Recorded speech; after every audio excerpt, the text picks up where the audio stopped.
પોરબંદર પંથકમાં ભારે વરસાદ પડ્યો છે ત્યારે પશુપાલકોની હાલત કફોડી બની છે, જેને લઈને સામાજિક અગ્રણી રામભાઈ કોડિયાતરે કલેક્ટરને રજૂઆત કરી છે, જેમાં પશુપાલકો માટે ઘટતું કરવા અને સરકારી ગોડાઉનમાંથી તાકીદે ઘાસચારો આપવા માંગ કરવામાં આવી છે।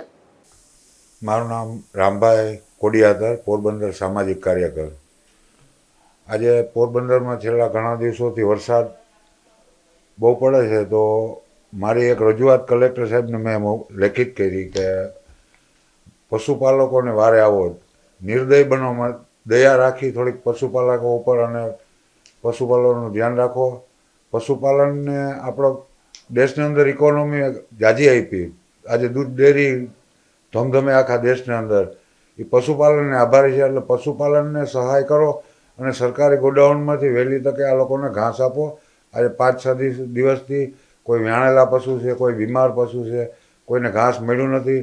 અમુક પશુપાલકો પાણીમાં પડ્યા છે, એને ખાવા પીવાનું પણ નથી મળ્યું, માણસોને ખાવા પીવાનું નથી મળ્યું, બાળ બચ્ચા બિચારાના ભૂખા છે।